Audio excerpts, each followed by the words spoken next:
free in the moment of seeing, meaning in the very moment of seeing your own nature, in the first and second instant or second afterwards, there is no thought. Thoughts have vanished. And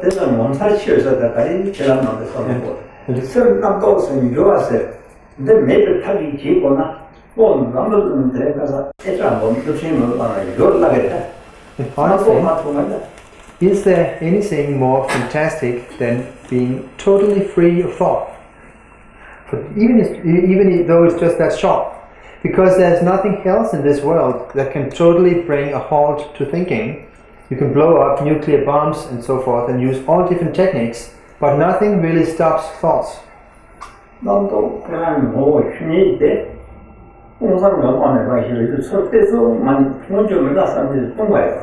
the very moment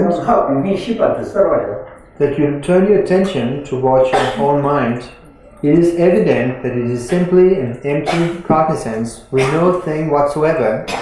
It's empty, and yet there is a seeing of that because mind is also cognizant. And these are a primordial, original unity, being empty and cognizant. But the fault happens that if we don't believe that this is really it because it's too easy. There's nothing more easy than this, just like that. Look here.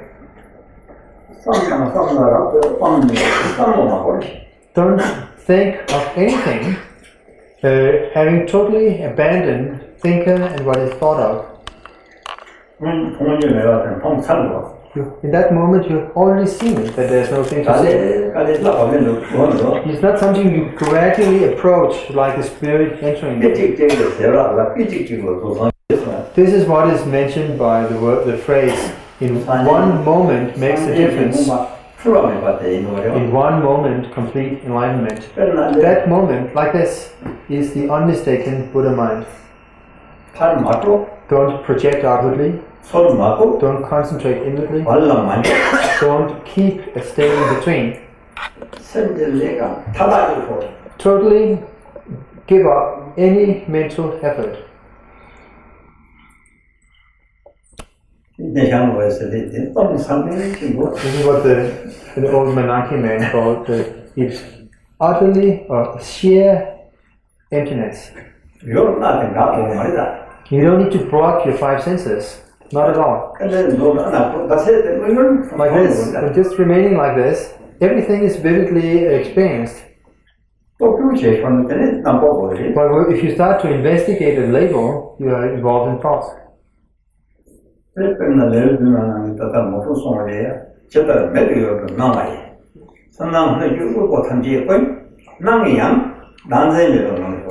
This is what Brahmasambhava said in the sevenfold supplication. No matter what appears to you in the realm or in the field of your vision before your eyes, the world, the beings, and so forth, even though experienced, just let it be without any fixation. In other words, disown everything. The dissolving of the subject and object is the pure form of the deity. Whatever moves or occurs in the realm of your ears, or any sound, all resounding, whether pleasant or unpleasant,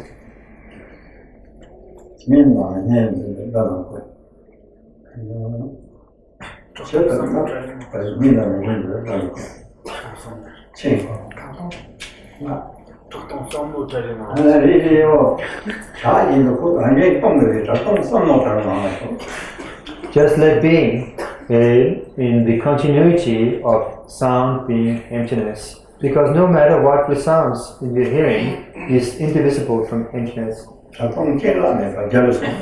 The empty resounding beyond arising and ceasing is the voice of the victorious ones.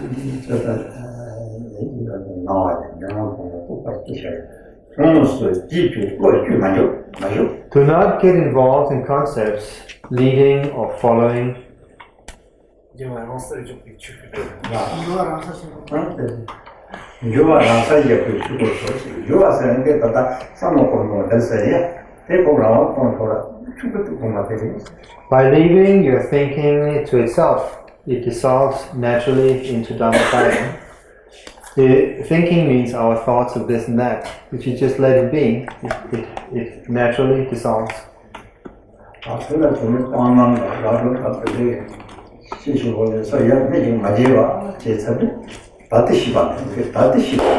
So to your present wakefulness, if you don't do anything to it, accept or reject, hope or fear, then it's enough. That is sufficient.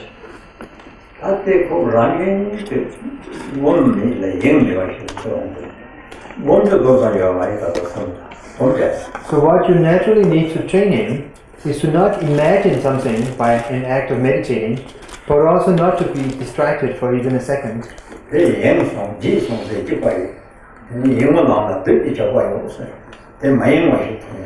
Being distracted is the same as forgetting, and it is said on the path of distraction, the demons lie in ambush.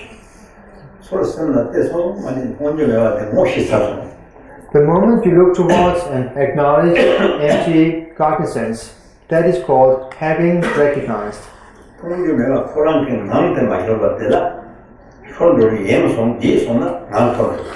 then there is the continuity of empty cognizance, which you don't need to fabricate in any way. Just don't forget it.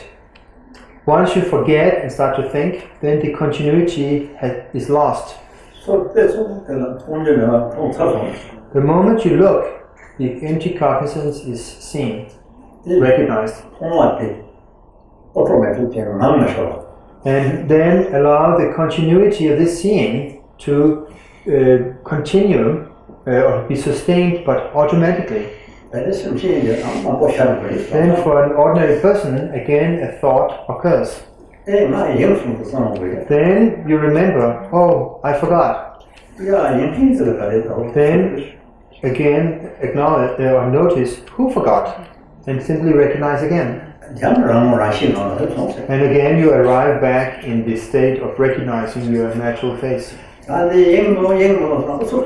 That doesn't mean sitting and straining, trying not to be distracted. It's like ringing the bell once and the sound continues. It doesn't mean ringing the bell continuously. Once the continuity fades, that means we start forgetting. And we get involved in a thought. Then again we notice, oh, I forgot. I got carried away. And then, alright, then look towards. And again you are back in recognizing. And again there is a natural stability in a continuous state of empty cognizance.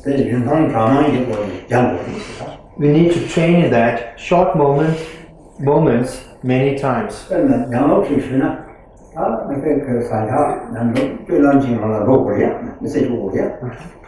we have learned to live in this life through training. We have learned how to behave, how to move about.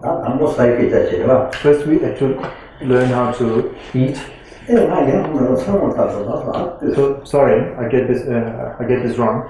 We have to train while involved in the activities of this life. For example, while eating, we taste the food and we start to think about the food and then notice, oh, I got carried away. Again recognize while eating.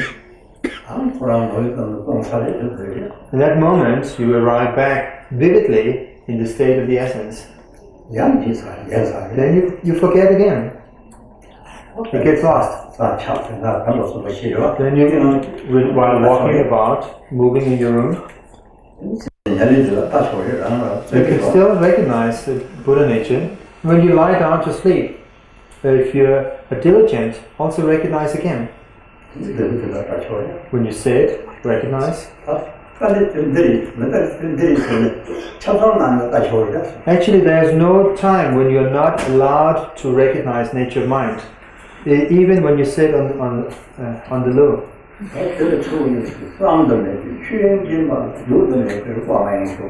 He said like this: in the naked state of the Dhamma Dhatu, which is unimaginable, relax the ineffable state of awareness. If a thought occurs, it arises from yourself and dissolves back into yourself. If any thought that occurs is your own expression, comes out of your own essence. It is only when forgetting the essence that the expression takes the form of a thought. But the moment you recognize your own expression, which arises out of yourself, dissolves back into yourself, meaning into the expanse of the essence. This is what we need to train in, to become used to. There's no other meditation object or act apart from that. As much as dust mode even. But if we forget, get distracted, we are involved in thoughts. So please train in this. That is the practice. This is what Rinpoche taught in the past. And today, he has nothing to say besides this.